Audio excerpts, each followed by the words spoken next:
that sound, and it's Tuesday, and it can only mean one thing around here. It's time to talk travel. CBS travel editor Peter Greenberg back now with Peter's Pans and Picks. Oh, I like that. Is this a new title, Peter's Pans and Picks, or am I just now using it?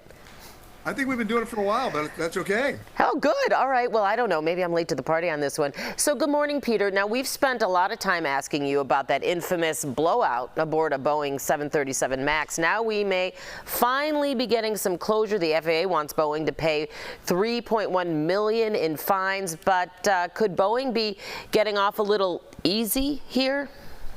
Well, let's put this in real number terms. Boeing paying a $3.1 million fine is like me asking you for a Tootsie Roll. This is not a consequence that's going to have a lot of meaning, at least on a financial level. For Boeing, it may just amount to the cost of doing business. And remember, history teaches us that without severe financial consequences for bad behavior can continue.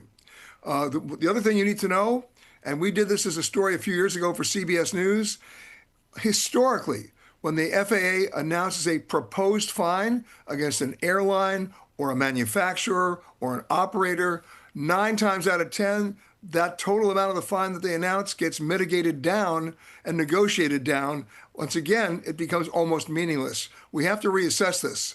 It's not really doing anybody any good if they're just getting a little slap on the hand, or maybe in this case, a little touch on the hand. And this, correct me if I'm wrong, Peter, but this is following the fact that a federal, lawsuit, I think it was, into Boeing for those 2 crashes they've sort of been pushed aside as well, right? Well, what they did basically they did it twice.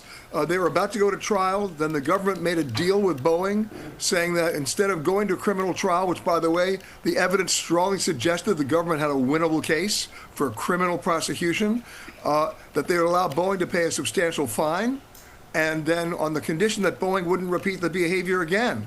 Well, guess what? Boeing did repeat the behavior. A judge ruled out that deal and said, we're going to go to trial again. Next thing that happens, the government made another deal with Boeing, and the families were very upset about that because they wanted to see justice. Yeah, and now, because of the blowout on that door from that Alaska Airlines plane, they're getting a small fine again. This is not fixing the FAA. This is not fixing the air safety system.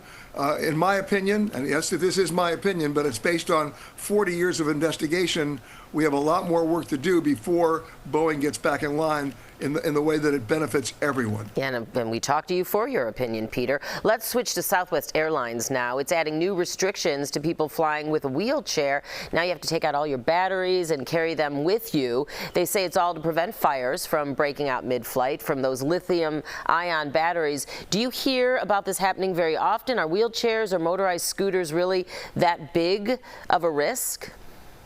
Any lithium-ion battery on board a plane is a risk.